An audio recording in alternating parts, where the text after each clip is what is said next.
Welcome, everybody. And we have a really awesome class here called Preforeclosure Goldmine. First of all, I want to welcome you and also congratulate you for joining us to learn about this topic, right? How do we find the gold? How do we dig the gold in pre-foreclosures? And, maybe some of you are wondering, what does pre-foreclosure even mean? We're going to answer all that.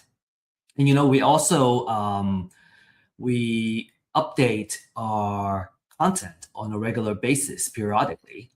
And what we have added now is some recent case studies, which I thought is going to add a lot of illustration, right, to kind of show how exactly a deal gets done, along with some illustration of the concepts. And we hope you enjoy it too.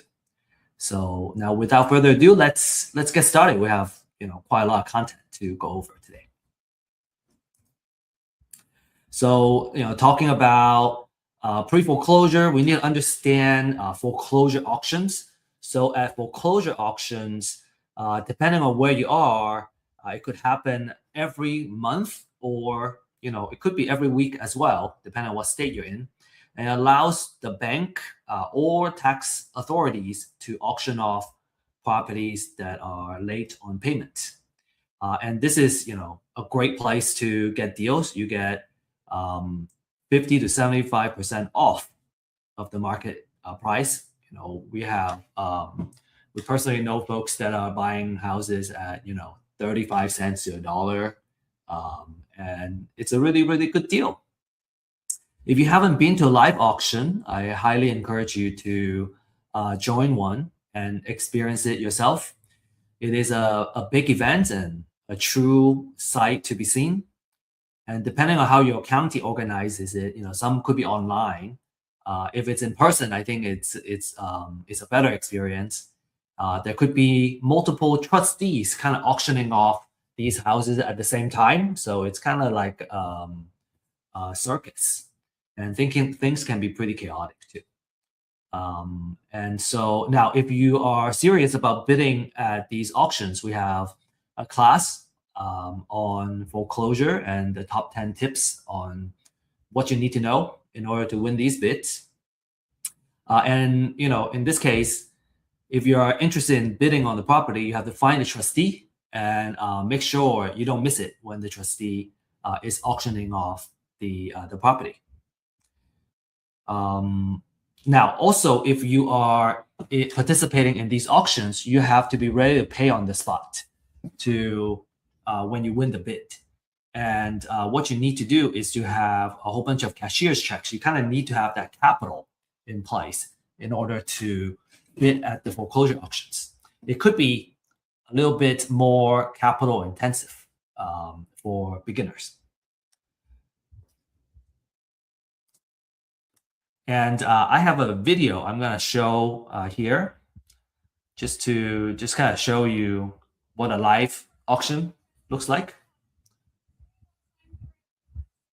And excuse the audio, the low audio volume. Okay, so that's all I had. Now, what was happening is that the lady was announcing a disclaimer before the auction starts. It was loud and it was hard to hear.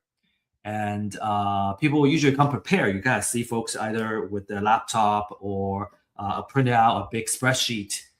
They already did all their homework before they come to the auction. And they already know which property they're going to bid on. And this auction happens at different locations in that kind of area. And so you kind of need to know where to go, where the trustee is, and kind of go to them when it's time to bid. So there are some drawbacks with trying to win a house at foreclosure auction. One is the level of competition, right? You see a crowd of people, and usually that is the case, right? Because who doesn't want to buy a house at 50 cents to $1, 35 cents to $1? You need to be prepared to come with cash or cashier's check. And like I said, it's a little more capital intensive. for starters to bid at a foreclosure auction. And also you have to buy the house sight unseen. So you want to do a lot of due diligence ahead of time. Like we actually went drive to a house that was going to a foreclosure auction, and it was just a lot. Like there's no house on there anymore. So you're taking on some risk, and you have to know what risk you're taking, and what you need to do to kind of mitigate some of that risk. Like that example with the house not being there anymore. If you end up buying putting on a big bid, right, a lot of money to buy the house, just to realize that there's no house there, you stand to lose quite a bit of money. So just be very mindful, right? And if you find the rehab budget is not what you anticipated, let's say the house is there and it was a big rehab budget, it would be too late to back out of the deal. Okay. So for those reasons, we also like the pre-foreclosures. And what pre-foreclosure is that we are buying the property before they hit the bank foreclosure. Okay, so maybe the seller already, and actually that is the case, that the seller have already received notice that their house is gonna get auctioned off due to lack of payments. And instead of the house going into the foreclosure, we buy it before the foreclosure date and kind of get the entire process stopped and acquire the house. So why do we want pre-foreclosure? Well, there are less competition, right? We are getting way ahead of the game before it gets to the auction. So there are a lot less people that are going to be bidding on the house. And usually you can get pretty good and deep discounts. Now I say that with a caveat. There are some houses where, even if there's a lot of equity, there is enough discount that we can offer to acquire that. Maybe there are some houses that don't have a lot of equity, and so we'll need a different kind of deal structure to purchase it. But that's also a very lucrative deal structure too. It's called subject to. We will talk about how to do that in a more focused class, right? How to structure a deal like that. It's a little more complex, and actually we have a class that we already created on how to structure these type of offers. But anyway, kind of just keep things a little more straightforward, right? You can buy properties at a discount. The seller usually, they have this deadline with the foreclosure date coming up, and they are looking for alternatives. If they have to go into foreclosure, the credit gets dinged for 7 years. Not to mention that they're going to lose the house, and so they're looking for that kind of what's a better alternative to losing the house in foreclosure. And so you have a lot of negotiation power as the seller, and you get to, as the buyer, and you get to directly negotiate with the seller. All right, and usually our first appointment, right, it would be to meet the seller. Obviously you can buy a sight unseen and all that. We have done that. I do find it, and in my case study too, I do find it better to build a relationship if we meet the seller in person, right? Really build a relationship. We can also walk the house, come up with a rehab budget, and make sure that our offer accounts for what it takes to rehab the property. Okay, a lot of advantages, right? The bottom line is a lot of advantages for the pre-foreclosures. Now, in just the last 30 days, tons of distressed houses out there, right? The question is not about, okay, I can't find houses that are distressed and discounted, but actually it's about how we can get access to this type of information. You can find lots of houses distress, right, going into pre-foreclosure. And real estate as an asset is not very liquid. And so to find a good deal and buy it under market value, what we have to do is to find folks, sellers that are motivated to sell and cash out very quickly. So these motivated sellers are, because they have so many other problems in their lives, they're not as price sensitive as a retail seller. And that means you have a lot of negotiation power and you can buy the property at a really good price. And in terms of the distress, right? If we just focus on the pre-foreclosures, almost 9,000 of those distress houses are pre-foreclosures. And pre-foreclosures is one of those cases where the seller, right, really needs to sell. They have that deadline on the foreclosure auction date, and it could be in the coming month or the next week. So they're very motivated to sell and kind of minimize the loss. A lot of our investors have made a fortune by really focusing on these pre-foreclosure leads. And this is because there are plenty of these, right? And there are plenty of these every single month that come up. And so with these opportunities, you can also, get your hand on the gold mine, right? The question is, how do we do it? How do we, find these houses and how do we handle them? And we're going to go over that. Okay, so a couple of success stories that we will share here from some of our clients, right? This one is a $46,000 profit. We got another one, $85,000, and another one almost $89,000. Okay, and again, these are success stories. Not all the deals are gonna have such a big profit amount, but I guess some of we know that if we can acquire these houses, we can make some good amount of profits. Okay. And naturally, I hope you are excited about the rest of this class, which is about how to find the deals and how to win the deals, right? How do we make money? So at the end of this webinar, our promise is that you will understand the strategy of how to win these pre-foreclosure deals. These are kind of try and true methods, and like I said, we have case studies as well to kind of further some of the actual scenario of these deals.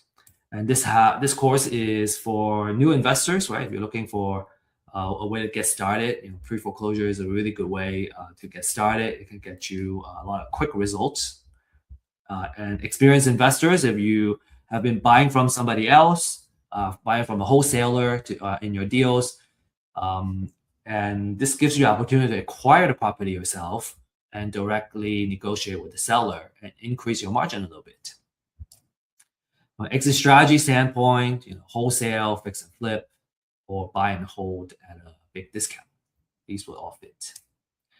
And as a quick reminder, right, if you got distractions right now, maybe take a moment, turn those off, lock the space that you're in, right? So you can take good notes in the next hour or so. And feel free to use the chat to introduce yourself and connect with the folks that are in the same class. I have found that turning off notifications, right, and kind of removing distraction, taking good notes is really crucial to kind of being present and make the best out of our time. Like we already made the time here. And so if we want to maximize, what we're going to get out of this hour, let's do our best to pay as much attention as possible. Okay, let's make an effort. And as a disclaimer, right, all the information here presented is for educational purposes only, right? Always do your due diligence when it comes to investments. And we don't offer investment, financial, or legal advice. Okay, only kind of knowledge sharing, experience sharing. Quick quick info about myself. I had more hair back then, and now, I'm an executive partner of Real Estate IQ, and over the years, kind of acquire some expertise in, I think, what's translatable for this course is our marketing experience and the real estate data experience. And my background is in science and engineering, and I was always interested in real estate and the kind of passive income power of real estate. And I actually didn't know back at the time that just kind of by owning a cash flowing, right, money producing real estate asset, over time, a lot of wealth can build on that. And I share some of kind of the wealth building information in our other class on how to make money and build wealth in real estate. The struggle I had, and I still see it today, is that it was difficult to find the right knowledge, right? How do we do real estate deals? It's a very niche type of knowledge. It was hard to get good information and good technology to help us do it. And then it was also hard to connect with mentors and fellow entrepreneurs, because I think when it comes to doing deals, every case is different. And so I always find myself having tons and tons of questions when we're just getting started. And so that was also a struggle. So that's why we established Real Estate IQ to solve these pain points, right? We offer webinars and classes. We also offer office hours to just kind of give everybody access on the information and also the support we need to do the deals. We have shared the deal finding data. We call it distress seller data. And that's very, very important when it comes to marketing. Or how do we get started? Like we need to start with the deals first. And so these are kind of exclusive type of distressed seller leads that we can access and reach out to the owners and kind of generate our leads. And then we also offer a community of experts. Over the years, we have connected with a lot of coaches and mentors that can walk us through how to do deals along the way. So with all that said, let's really dive into the pre-foreclosure and how to do it. Now, the first thing we want to learn and understand is the foreclosure process, right? How does it work? This is going to give us the context that we need to understand when's the right time to do the outreach and all that stuff. So if we understand the foreclosure process, a lot of times we can also add a lot of value to these distressed homeowners, because they are very stressed, right? About, oh man, my house is gonna go into foreclosure. What am I gonna do?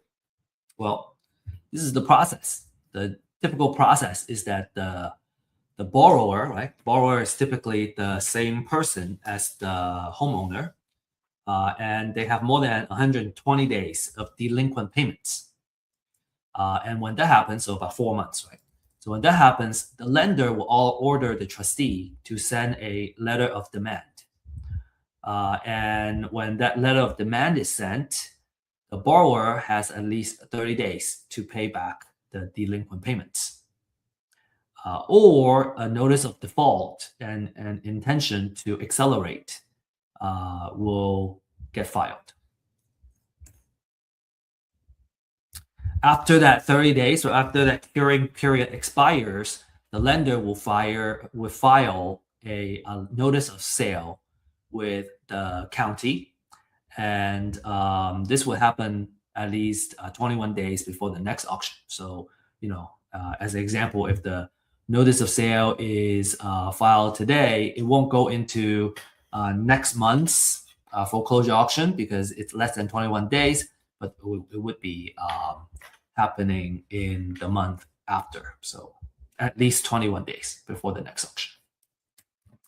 And then the property gets auctioned at the courthouse steps, between 10 a.m. to 4 p.m. It could also be online, like I said earlier. And so it will either sold to the highest bidder, or it would go back to the lender or the bank and become an REO. REO stands for real estate owned or bank owned property. Now, that's kind of the main process. A couple of key notes that we should also understand is that, let's say the auction has happened and the house has gone back to the bank or to the highest bidder. If the lender didn't recoup all the money that was on that mortgage, then the lender can still go after the borrower. What they would seek what's called a deficiency judgment on what is not being paid off, so they can continue to go back to the borrower, right, or the homeowner, which is a very bad situation for the homeowner. They lost the house, and now they stand to owe more money to the bank. The foreclosure auction would wipe out all the second liens, right, all the junior liens, but it doesn't eliminate debt. So all those junior lien holders can go after the borrower as well. And then there's federal tax, right, state tax, and other local tax liens. They will survive. And for those that have, let's say they won the bid, they still need to pay for those liens. So a lot of times, for those that are bidding at the auction, part of the due diligence that they do, aside from making sure the house is still there, is to make sure that they do the lien search, right? Do the lien research and make sure that no other liens are on there. That's a clear title. Otherwise, they win the bank lien, right? The lender lien, the mortgage lien, but they still owe other taxes. And you can still, not to say that, like, let's say it owes some tax liens, it may still be a good deal. I would just kind of subtract it from the highest bidding price that we bid on. So kind of the idea is, always do good title research. Okay, so that's kind of the aside, right, on the foreclosure process and some facts about the foreclosures. Okay, so next, let's talk about what properties are going to the foreclosure. Okay, so that's a really important topic. The one thing that you can always do is get a list, right? You can purchase a list, and there's a pre-foreclosure list. These are about to be foreclosed, and market price $200 to $300 a month.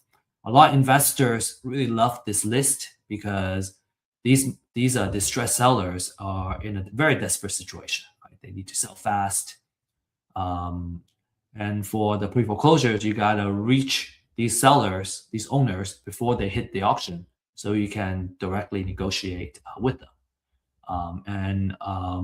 Through my experience, I find that there is different ways to work the deal, and so the sooner we reach them, the more time we will have to kind of work with them on how to structure a win-win deal, and it's just more advantageous if we can reach them quickly. Another kind of like a pre-foreclosure type of list is called the appointment of substitute trustee. So we have some savvy clients, and this is something that we created because of their request. And what this is, okay, short answer is that this is a list that's before it hits a pre-foreclosure list. And the process of it, right? Remember on the foreclosure process, we talk about the lender will ask a ask the trustee to file some paper, right? Letter of demand and all that. A lot of times, mortgage notes that are owned by a big institution, they don't come to any particular local county to foreclose any property, they would usually appoint a local trustee in that county to process all those paperwork for them. And so when that happens, they would need to first appoint or assign a substitute trustee first. And so by kind of mining this information, we can go, okay, well, a trustee is now being appointed or assigned. That means a lot of times the notice of sale is going to get filed very soon. So that's something that we can do research on and find it. We actually have a very popular class. It's called Secrets of Building an Endless Deal Flow, and kind of talks about how we can build a marketing campaign that builds trust and do outreach. And so having the appointment of substitute trustee kind of extends, our period of time to win trust and do marketing a little bit longer, and we can nurture these distressed sellers, right, as a marketer. Okay, you can find this information by Googling, right? County name, and go notice of sale. And then what you find, right? Every county is a little bit different, but this is what notice of sale looks like. There's a lot of information here. You get the person's name, and so on and so forth, the address and all that. And you can do further research on when the auction is and the amount owed and all that stuff. Now the amount owed is not public information, so the best we can do, right? So what do we mean by the amount owed? What that means is, well, we know how much the original mortgage note was, but a lot of times we don't know how much has been paid down. So because that's not public information, what we can do is to do some estimate to go, okay, well, if they have been paying down their mortgage over time, this is how much they owe now. And if we know also how much the house is worth, then the difference is the equity, what we call equity. And equity is important because if we want to kind of buy properties, at a steep discount, I usually want to focus on the houses that have already have a lot of equity. They don't owe a lot of money, but and the house is worth a lot.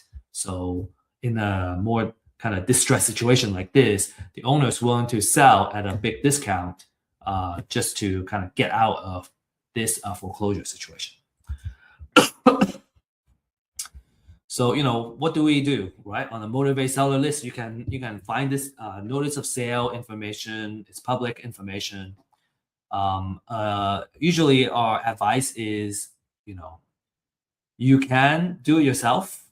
I certainly have learned how to do it myself, but it's more important that not to save money, but to learn the process, right? Because it's actually fairly affordable to buy the list. For most people, I would recommend just kind of outsource that. Like, why would we spend many hours every day to kind of capture and mine this data, while our time is best spent in doing the outreach and talking to the seller, right? Data mining doesn't pay us anything.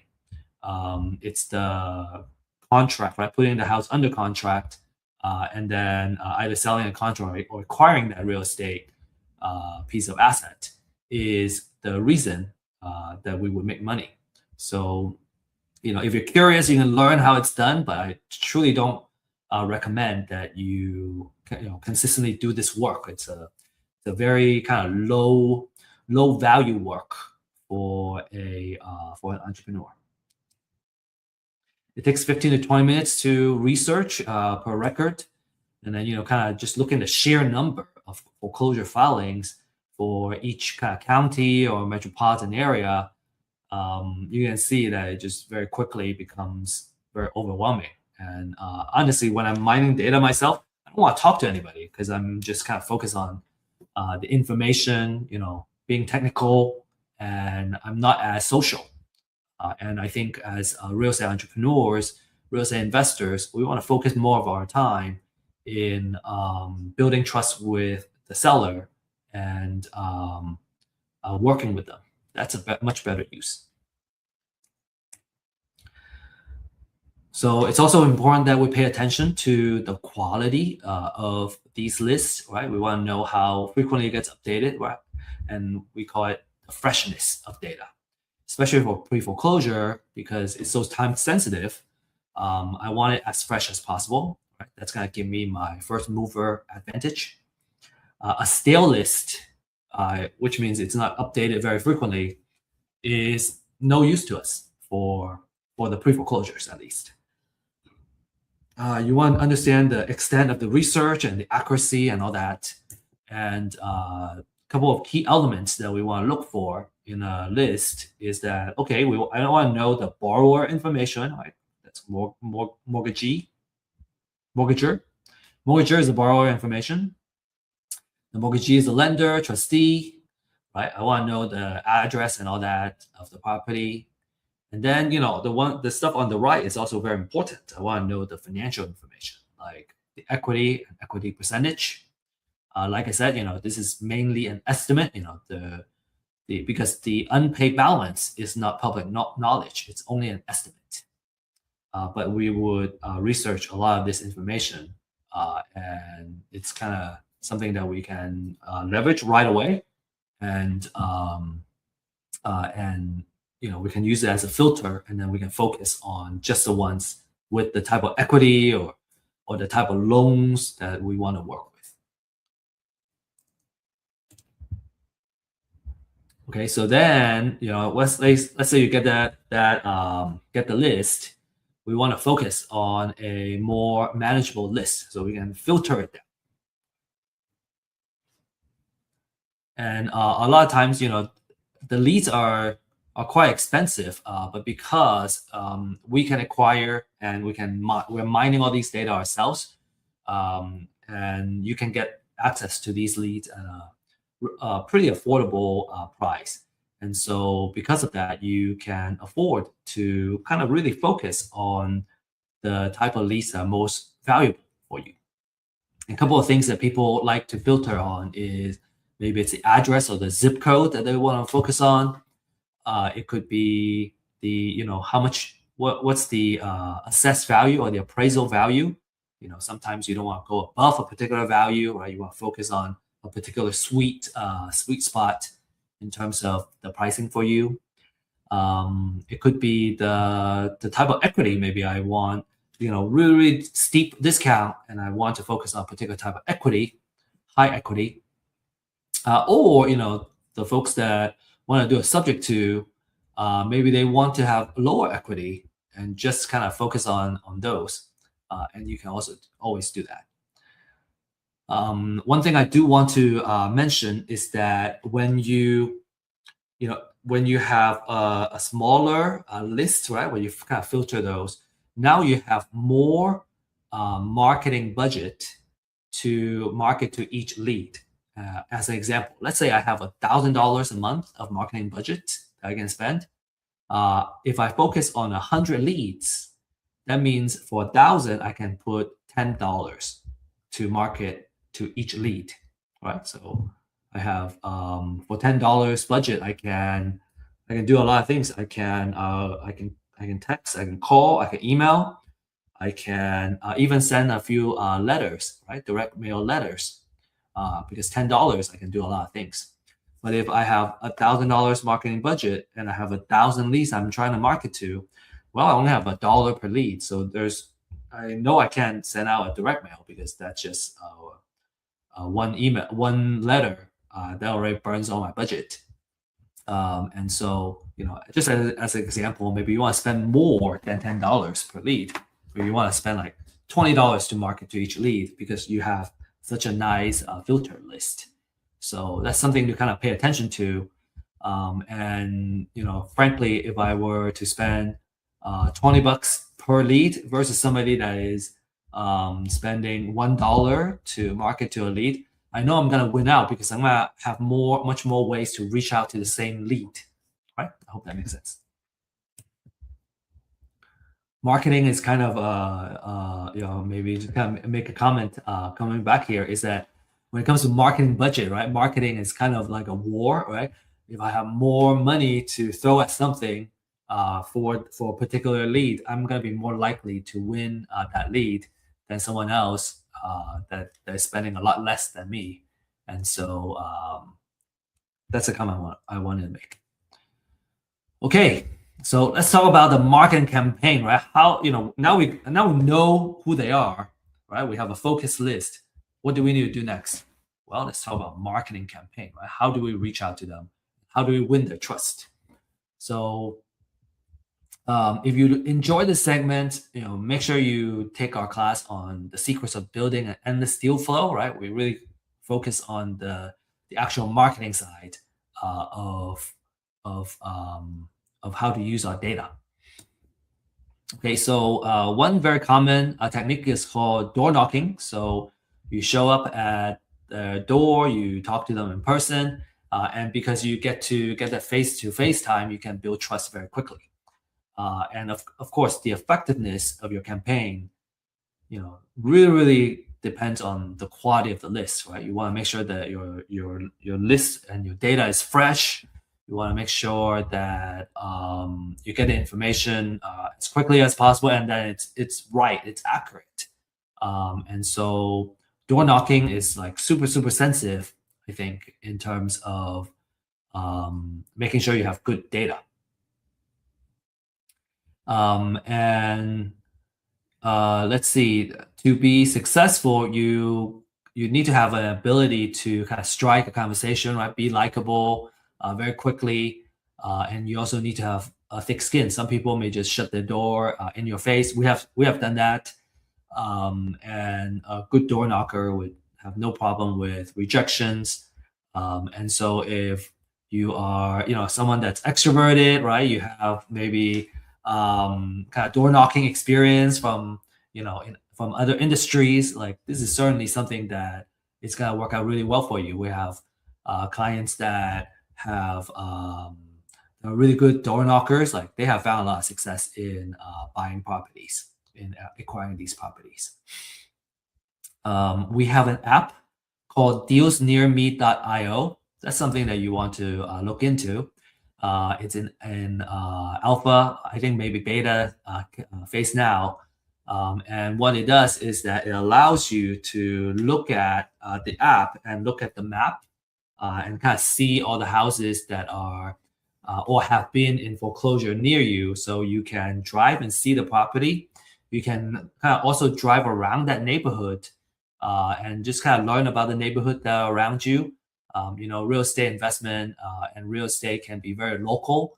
And so that Deals Near Me app really allows you to learn about your neighborhood, drive around, kind of see what a pre-foreclosure house looks like. And also you can obviously use it to plan your door knocking route. And then you can knock on the doors and, introduce yourself as a neighbor if you live in the area.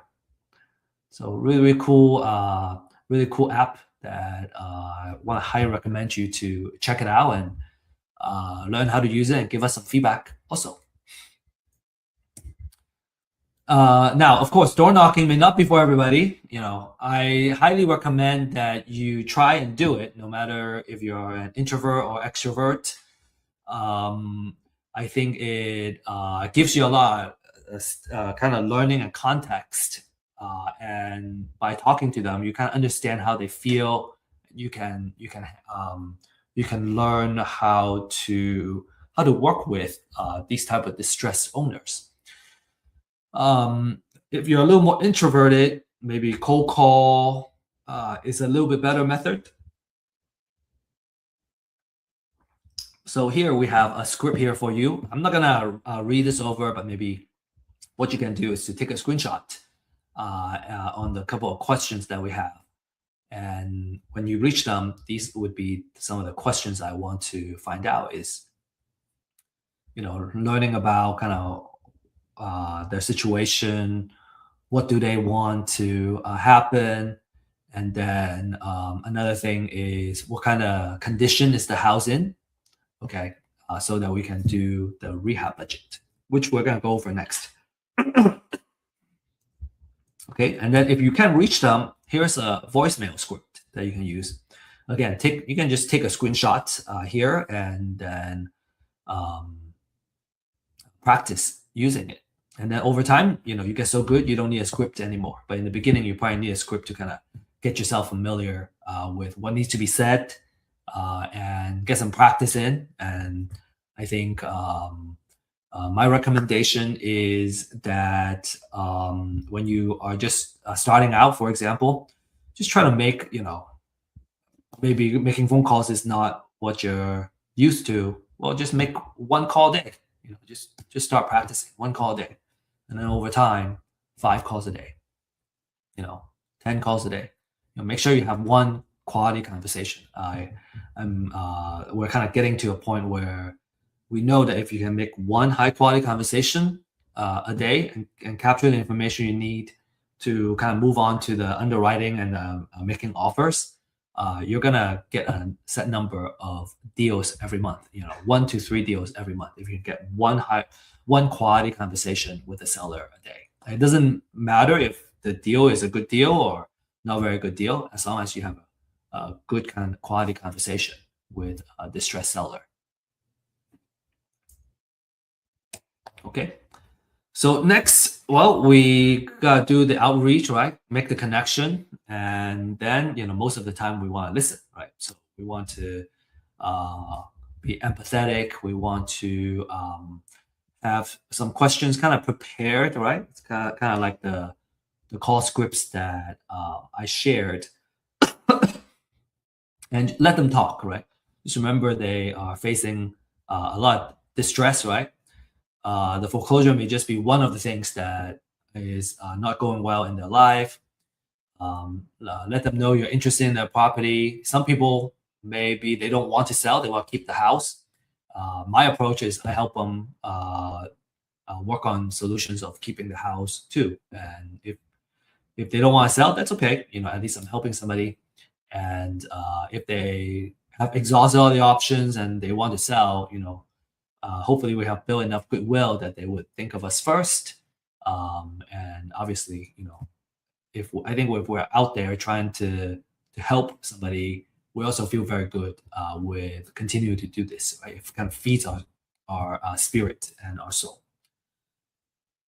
So what other things do I want to share here? I think it's important that when we can get in touch, is that we are able to capture the information, say the condition of the house and all that. Why are they selling? How much do they want?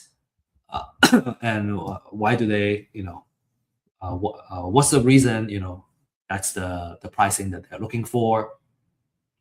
And then understanding the condition of the house. Now, of course, if you say you're door knocking, you can actually see the house and its condition right away. So you have a good idea of what that property looks like, what it takes to rehab the property. And if not, you may want to arrange a meeting so you can see the house. So next, I want to just talk a little bit about the funnel and how we set up our stages. Okay. So if I were to set up a CRM, this would be the 10 stages that I would set up. And this would be kind of the different steps of how we handle a lead, right? So at first we have a distressed seller leads, right? That would be, say, the real estate IQ leads I get.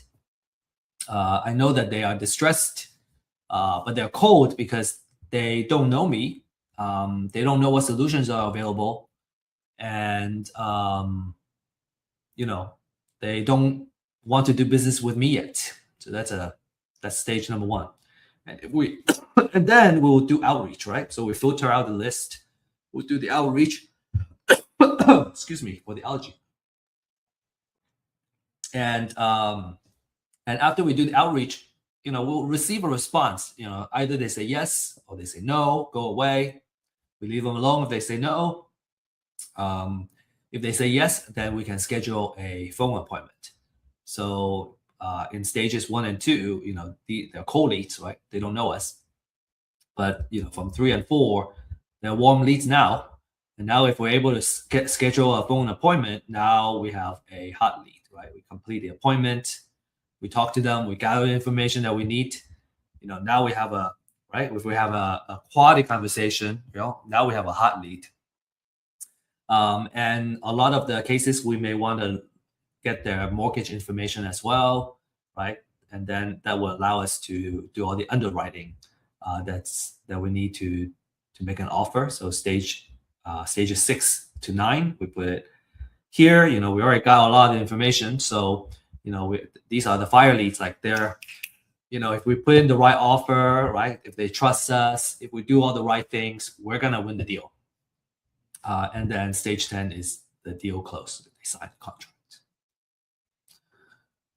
Okay, so I want to kind of share with you this item here to demonstrate, like, okay, so let's say I want 3 deals a month, right? Or 1 deal a month. But let's just do 3, right? You can always divide the number by 3 to get 1 deal a month. Let's say we want to get 3 deals a month. That means that we probably need to have 12 underwriting per month. We need 12 fire leads a month.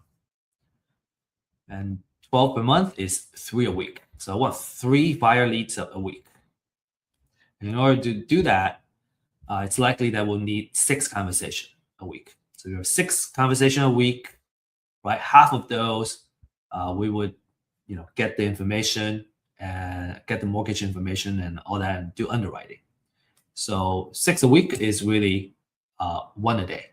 So if we just focus on having 1 quality conversation every single day, then we would meet our goal. Now, if we're just starting out, obviously we can maybe go like, oh, well, I just need like one deal. I just need 1 deal. I don't need 1 a month. I just need 1 deal. Well, if it's 1 deal a month, I just need 2 conversations per week, or like 8 good conversations. Then I'm gonna be able to yield 1 deal. Okay, I hope that makes sense. All right, next we're gonna talk about the rehab budget. Okay, rehab budget is its own kind of beast, but there are ways to do that quickly. You can either do it yourself. The suggestion is that you become an expert through practice and find a mentor who can do that for you in the beginning. There are also some quick rule of thumbs that you can use. So if a house is in good shape, we just need some cosmetic. Sometimes if we do $15 per square feet, that's enough buffer to contain some contingencies. Okay, a lot of times what I notice is that when we do the general rule of thumb, we tend to have a little more buffer than kind of pricing each job. But we kind of do want to have some of that buffer just in case there is overrun. So $15 per square feet if it's light rehab. A mid-gray is about $30, and then a high end is about $50. And these numbers could change from time to time, right? The cost could be going up as time goes on. But those are the numbers that we would kind of use as a general rule of thumb. $15, $30, $50. Okay, and then next, we present the offer, we negotiate, and what I, in my experience, I see that a lot of the distressed sellers, as long as we are paying attention to what they're looking for and what they're needing, and we structure the offer in a way that works out for them, a lot of times they will say yes. Maybe they're shopping around for different offers, but as long as we're able to solve their needs and it also works for our numbers, they are gonna say yes. So money is important, but terms is also what wins the deals. And so it's very important about kind of structuring the deal so that it can solve their situation. And so, that's why having some creative financing, we mentioned subject to as an example, some creative financing type of deal structure, if the seller is open to that, can add a lot of flexibility in our offer.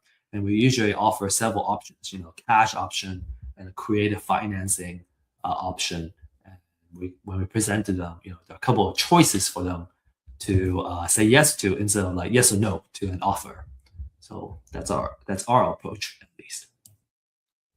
And then if they say yes, we put it in writing. We can have we can use some contract templates that we have. We can use the track contract template and so on and so forth.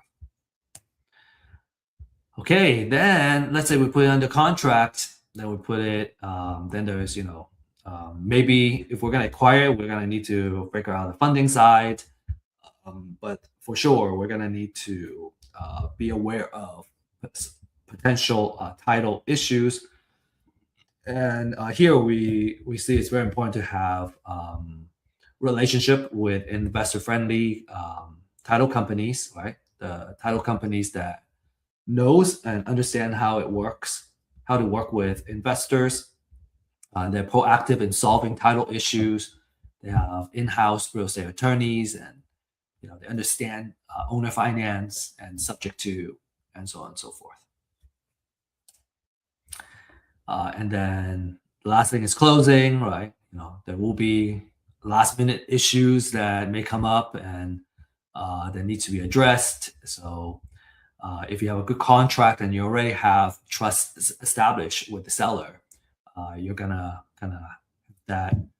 go through that final stage quick, kind of smoothly and close the deal. And now you won a deal. All right. Okay. So if you have any questions, feel free to ask, or join our office hours and ask there. I think that's probably an even better venue. And towards the end of this talk, I'm going to be sharing with you some events that you should be joining.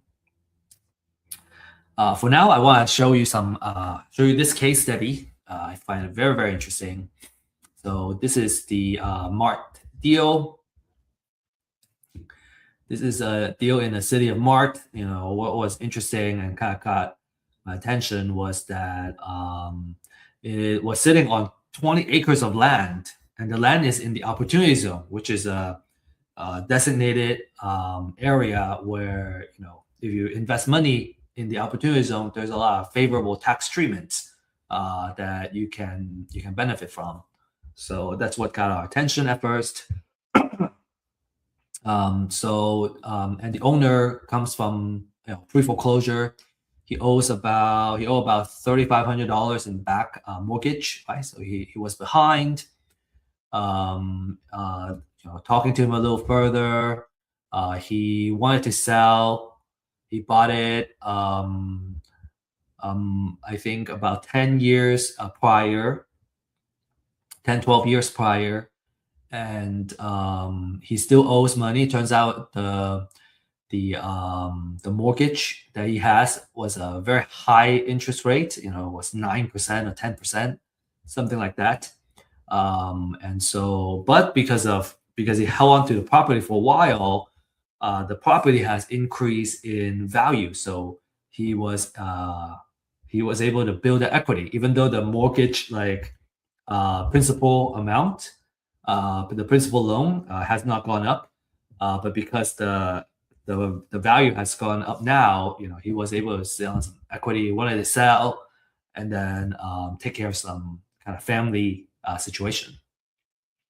The house needed AC replacement, septic, it needs new paint, and so on and so forth. So we had a rehab budget that we created, and then on top of that, he wanted to have 45 days to move out, and he wanted like $240,000, and the mortgage they owe was $105,000. So okay, so we got all the information, right? And what was interesting is that if we also saw some value of the land, the value of the land alone at $9,000 per acre with 20 acres, we're looking at about 180,000. So that kind of made the deal very interesting, because if you want 230 to 240 and the land itself is worth 180, maybe there's some margin there for us. So this is our kind of analysis. The ARV after repair value that we calculated was 365. We do the 70%, right, rule of thumb. 70% of that is 256. The rehab, we estimated $30 per square feet, which is about 41,000. Subtracting that, we came back with 215. So close to his 230, but not quite. He ended up accepting the offer. So we acquired it. What are some dramas? Some drama was prior to closing. Well, number one is the closing date had to get delayed because we had to get financing, and the lender needed more time to complete the appraisal, everything. So closing got delayed. And then for the 45 days of staying back, we structure a lease back in the contract. So we held back some money from the 215 offer, and then we would pay them back. We would charge them rent during those 45 days, a negligible amount of rent, but we set it up so that beyond the initial agreed number of days, the rent gets much higher. So it creates incentive for them to kind of move out, because we need them to move out to start the work. And then we also found that during closing that the seller had other liens against him that he had to agree to kind of negotiate and get paid out before the closing could happen. And all of that needed to happen before the house goes into the foreclosure. So it was quite stressful for the seller. But all said, everything got done. We closed as promised. He didn't lose the house, right? He was able to mitigate his loss and got the equity that he wanted pulled out, right, after selling the house, and kind of use the money for what he wanted. He was so happy, he actually referred another deal to us, and we ended up acquiring that deal also. So let's see. We have some before photos. Okay, you see the tall grass, right? This is the gate that drives in. It's right next to a highway. And I don't think I have the layout of the 20 acres, but it kind of looks like a triangle shape. You drive in through here, this path, and then you get to the front of the house. He has this addition here that he built himself that we ended up tearing off. It was not built to code, and it was too expensive to get it up to code. It was not worth it. The ceiling was quite low, so we didn't think that was worth keeping. These are the photos of the kitchen. We ended up, taking that island out and kind of rebuild the kitchen and relay out the area. And you can see the inside is, pretty dark. And we ended up, repainting that and just kind of open up the floor plan. So you're gonna see more photos. Okay, these are the bathroom. So what we see is, okay, there's quite a lot of equity that we can, it does fit the rule of thumb, and so it was worth acquiring. And also the upside is that it has 20 acres of land in the opportunity zone, so we have more potential of doing something with it. So this is one of the bedrooms. There are 3 bedrooms for this house. Okay, and this is phase 0 Tamla, my partner, also my mentor here for flips and also for investments, says the most you see a lot of things happen in the beginning of project phase when you rip everything out, and then a lot of little things, and then you're gonna see the kind of complete makeover. So this is kind of the phase of a lot of things getting ripped out. I think she calls it a demo phase. So we rip out the floor. We end up ripping out this kitchen, and moving the sink to the other side of the wall and kind of open up that space. And that turned out to make a huge difference in how the house is laid out. So this is also kind of part of the phase, getting a lot of the everything that we don't want, get ripped out.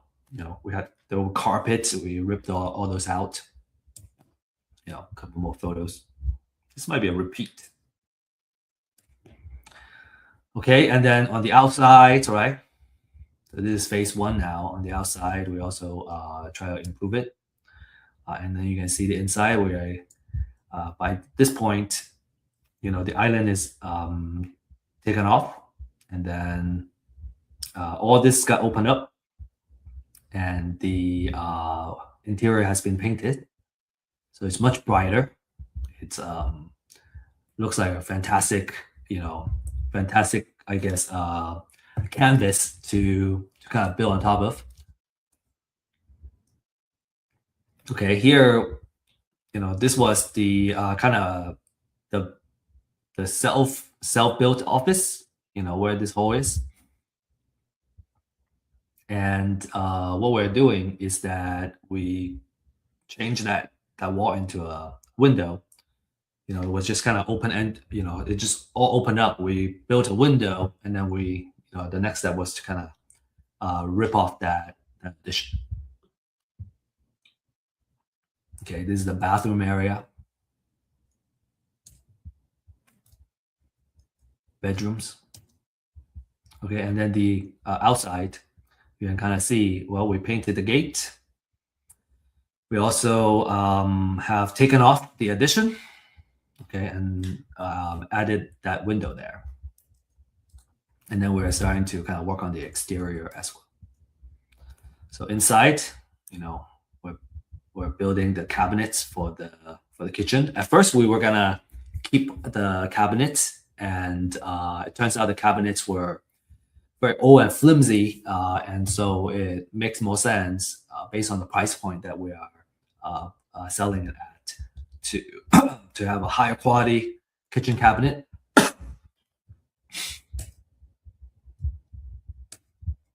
Okay, and then this is kind of the during phase of the bathroom.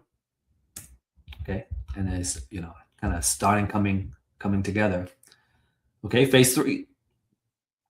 We got the exterior painted now, right? The interior, the kitchen is got built. We put an island. Before it was kind of diagonal, which takes up quite a bit of the space. Here we're putting it kind of lines up, so it's more of a open field with the new layout of the island.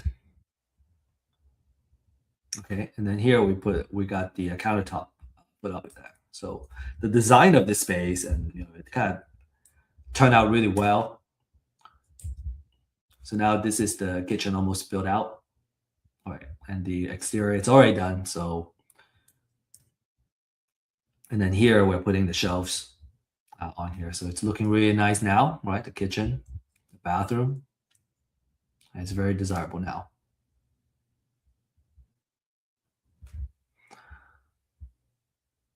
Okay, so kind of the next step is that, we financed it.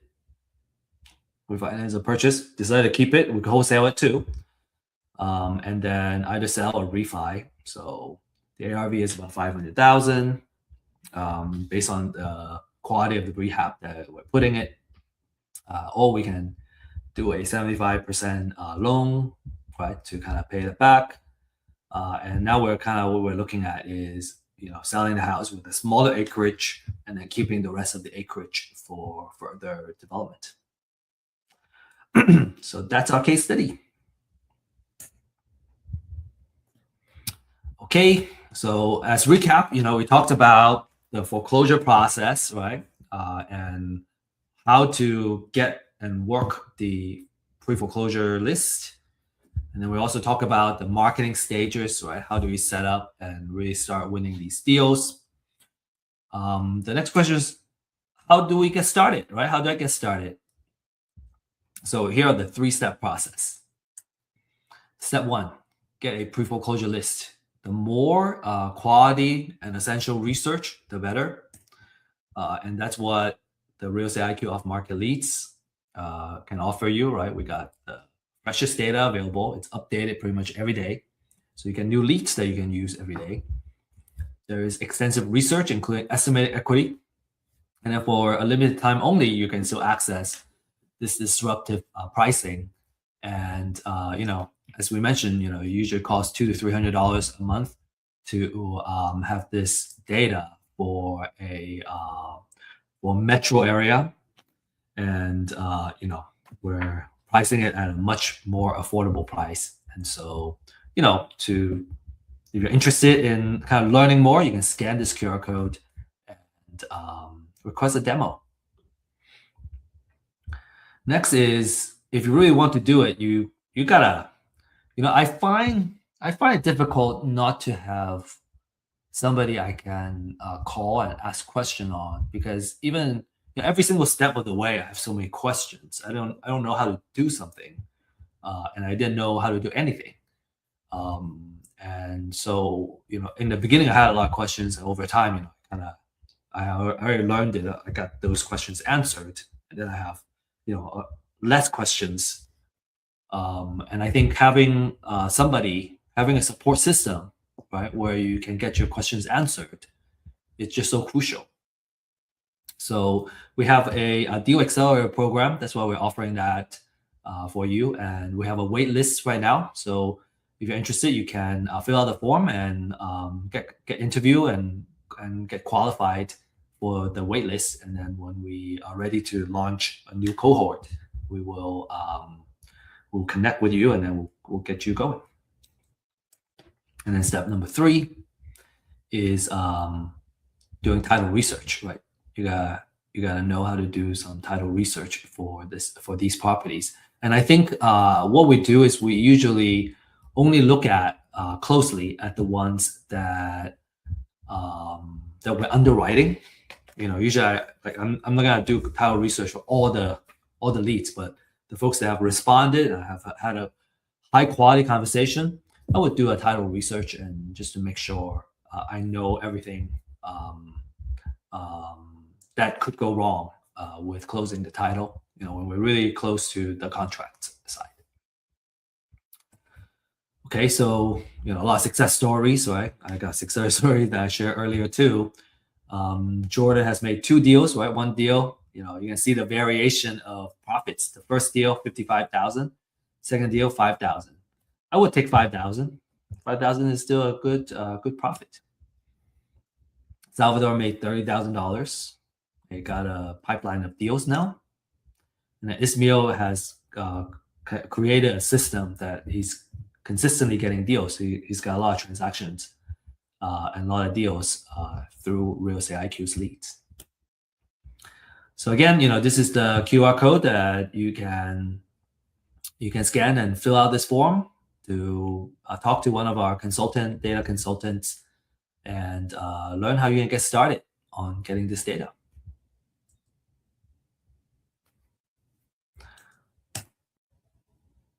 All right, the last thing I really want to invite you to is to join our live stream for deal makers. This is where we showcase real life case studies, right, on the deals that we are working on, in addition to the leads that we are working on too, the hot leads, right? How do we do underwriting? So every week we have a different case study that we will showcase, and it's through kind of looking at these cases that we can start learning how it gets done, right? And obviously where we can really learn how to do it ourselves is by doing it ourselves. So it's kind of through these type of case studies, right? We want to encourage everybody to start acquiring the skill set to do these case studies or to analyze these deals. We also stay on top of the market update, right? So you understand, what's the current market trend, what are the things I got to do as a real estate investor, and then we talk about wealth building too. So, just a fantastic program that we are bringing out on a weekly basis, so we can all learn together. And that's all I have for this class. Thanks for joining us. If you have further questions, make sure you join our office hours. If you're curious about the office hours, you can scan this QR code, and then it will take you to our website. And then you can, through the events link, you'll be able to see our office hours link. And then you can join us, ask more kind of in-depth questions or case-specific questions. All right, that's all we have. Best of luck, everybody, and happy investing.